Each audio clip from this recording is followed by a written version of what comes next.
anjos, Olá, meus anjos, sejam muito bem-vindos a mais um vídeo aqui do canal. Hoje eu vou estar trazendo vocês para celebrar o equinócio de outono comigo.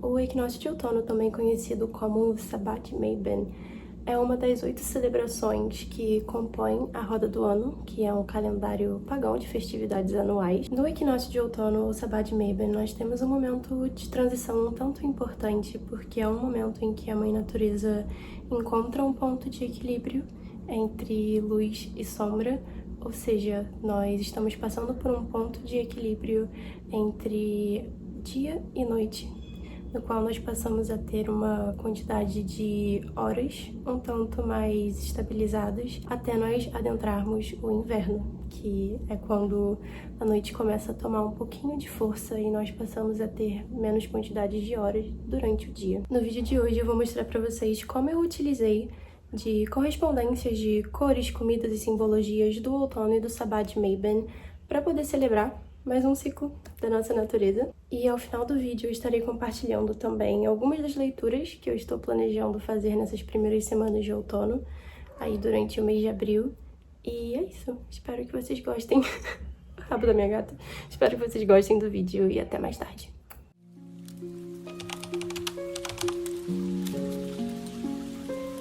Eu decidi começar pela decoração da minha sala. Eu já tinha alguns itens pra poder decorar, mas eu queria tentar pegar algo da própria natureza pra poder botar como decoração também. Então eu fui até a minha rua e coletei alguns galhos e peguei essas florzinhas também. Florzinhas não, essas plantinhas. Não sei como elas se chamam, mas eu achei que elas iam ficar bonitinhas com o galho dentro desse vaso.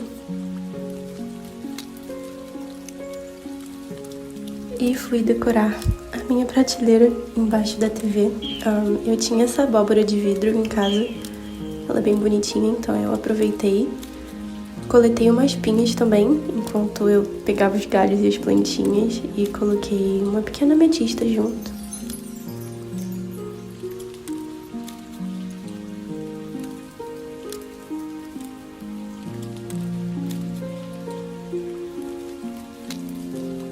Eu aproveitei essas 3 pequenas velas decorativas que eu também já tinha em casa e essa pequena capa de almofada que é muito fofa. É um gatinho brincando com folhas de outono.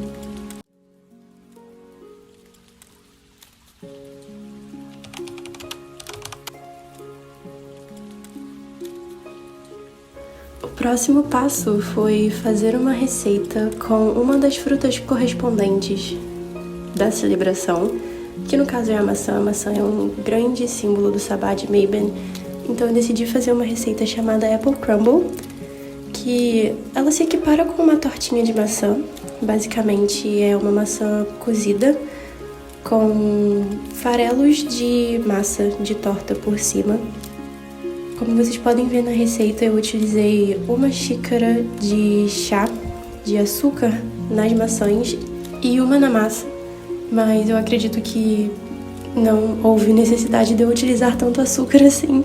No final das contas ficou muito doce, ao menos pro meu gosto. Então, se você é uma pessoa que também não curte coisas muito doces, eu aconselho deixar o açúcar só para a massa do crumble, que é essa massinha que eu tô colocando por cima da maçã no momento.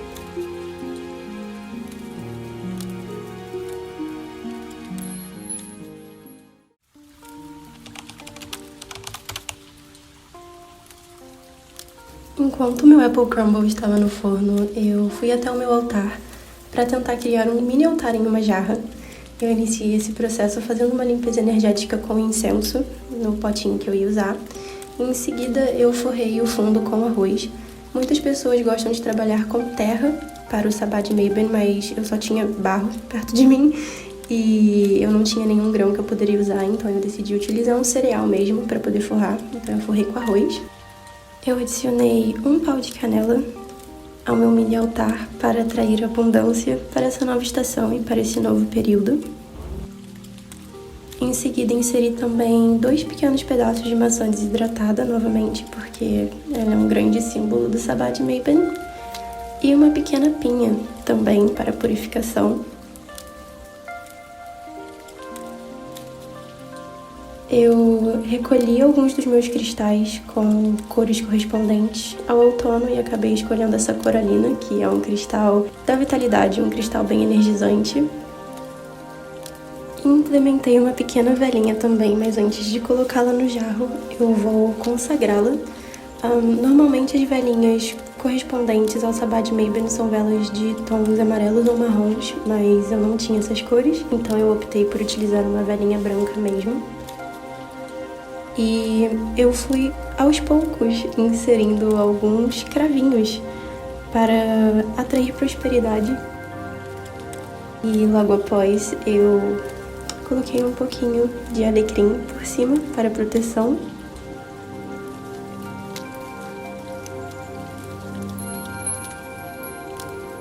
E esse foi o resultado final do meu mini altar.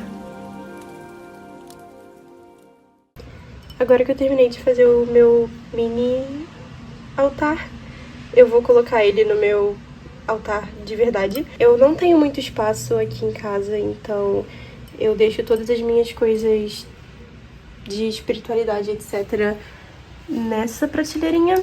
E, assim, eu chamo isso aqui de meu pequeno altar, meu espaço sagrado, mas eu não consigo fazer nenhum trabalho aqui em cima. E por isso que eu achei que o copinho seria uma boa alternativa. Eu tenho essas duas fadinhas aqui que eu quero implementar no meu altar. Elas são, na verdade, ornamentos de árvore de Natal, mas elas são muito fofas. Eu tava na dúvida se eu botava só a laranjinha, né, por conta das cores, que combinam com o outono.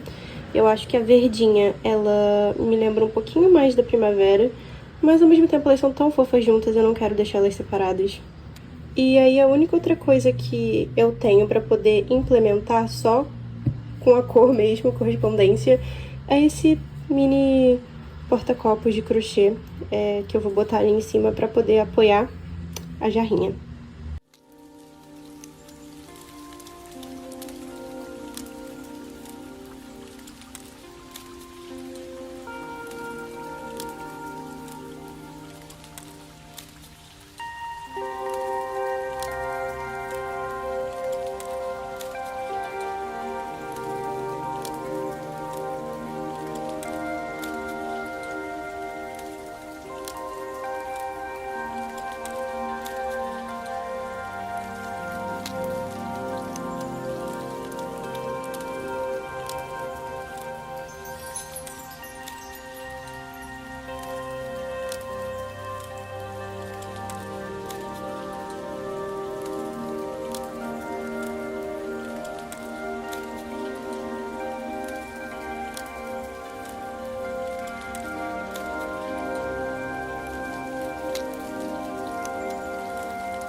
Eu adoro que recentemente eu comprei um novo deck de tarô, que é esse aqui. Esse daqui, se eu não me engano, se chama Oak, Ash and Thorn. E eu adoro que ele se encaixa nessa temática meio outonal. As ilustrações são simplesmente maravilhosas. Eu vou tentar virar pra mostrar um pouquinho pra vocês, mas... todas as cartas desse deck são muito, muito lindas.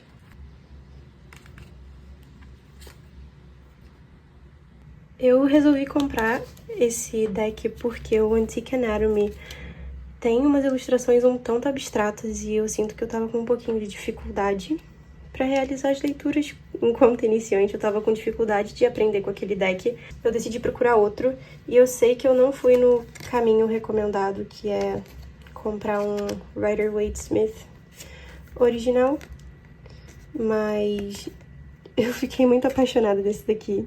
Eu não tive como deixar passar e eu comprei ele na promoção, então valeu super a pena. Mas, de qualquer forma, as ilustrações desse deck, elas são bem baseadas no Smith-Waite, então Eu sinto que as minhas leituras com esse deck aqui têm sido um tanto mais fluidas e eu tô aproveitando um pouquinho mais.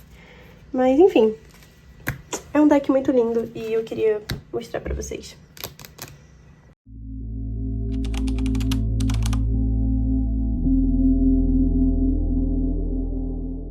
Bem, estamos de volta. Eu vou compartilhar com vocês algumas das leituras que eu pretendo fazer durante o mês de abril. Eu sei que alguns vídeos atrás eu falei que eu não iria trabalhar com TBRs mensais, e sim com listas de leituras sazonais, definidas por estação. E eu já montei a minha lista de leituras para o outono, porém, eu não sei se eu devo fazer um vídeo só sobre isso ou não, porque a maioria dos livros que estão na minha lista eu ainda não tenho cópias físicas dos mesmos. Felizmente, muito felizmente na verdade, a minha TBR de livros não lidos da minha estante está cada vez menor. Eu tenho dado muita prioridade para ler os livros que eu já tenho na minha estante, ao invés de ir comprando mais e deixando esses livros acumularem poeira. E por esse motivo, as minhas opções elas têm ficado cada vez mais limitadas quanto a livros físicos. Mas eu tenho aqui 2 livros físicos e 2 livros que eu pretendo ler no Kindle. Eu vou deixar avisado pra vocês que,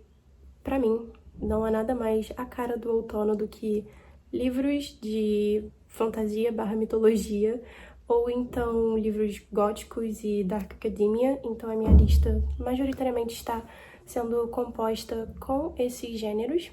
O primeiro livro que eu tenho para mostrar aqui para vocês é o único clássico que eu inseri na minha lista de leitura para o outono, até o momento ao menos. Talvez eu adicione algum outro mais pra frente, mas é O Morro dos Ventos Uivantes, da Emily Bronte.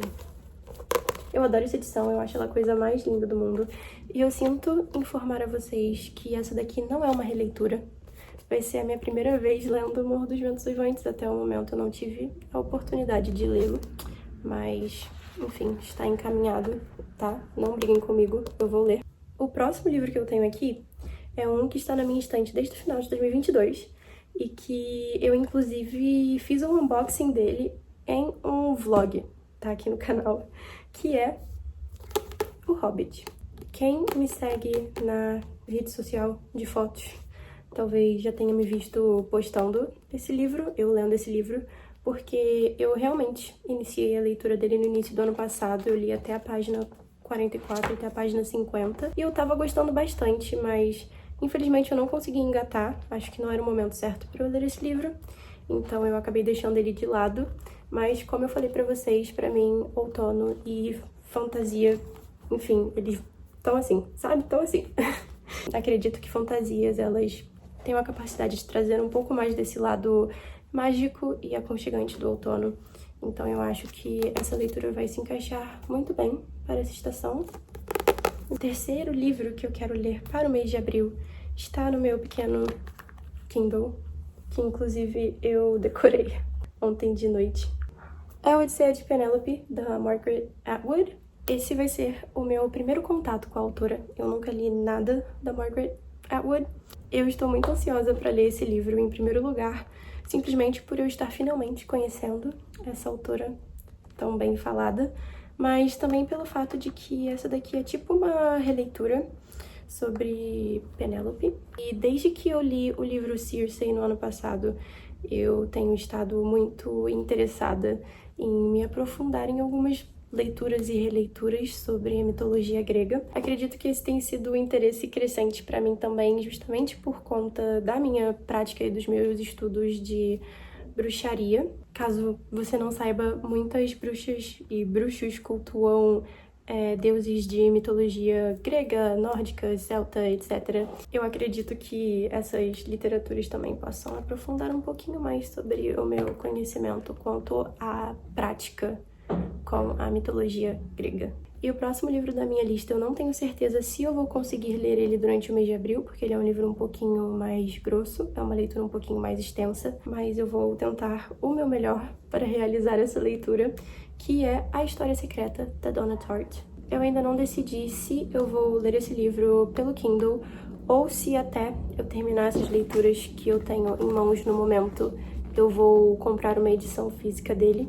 Muito provavelmente eu vou acabar comprando uma edição física porque eu estou muito inclinada, mas é outra leitura que eu estou super animada pra fazer porque até o momento eu também não li nada da Donna Tartt. E eu sei que A História Secreta tem se tornado um grande clássico, assim, do gênero Dark Academia. E o meu primeiro contato com esse gênero foi, na verdade, com o livro Como Se Fôssemos Vilões, que eu fiz um vlog de leitura pra ele aqui também no final de 2022. E, assim, eu sinto que naquele momento da minha vida eu poderia muito bem ter começado por A História Secreta, mas eu acho que eu decidi começar por Como Se Fôssemos Vilões porque A História Secreta, vocês estão colocando um padrão, assim, uma expectativa tão alta pra mim quanto A História Secreta, que eu fiquei com receio de ler A História Secreta e depois começar a explorar outros livros do gênero e acabar não achando tão bom. No momento em que eu estava compartilhando sobre a minha leitura de Como Se Fôssemos Vilões, eu tive algumas... Oi, filha. Oi, meu amor.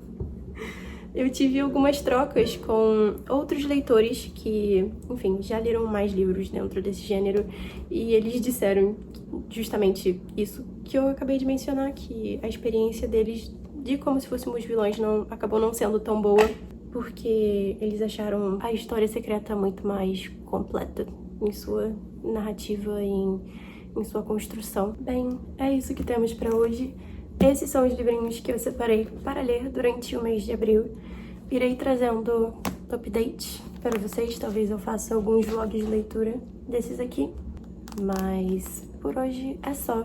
Compartilhem nos comentários o que vocês pretendem ler durante o mês de abril ou durante o outono, caso vocês estejam nessa de criar pequenas listas de leituras sazonais também. E eu vejo vocês no próximo vídeo.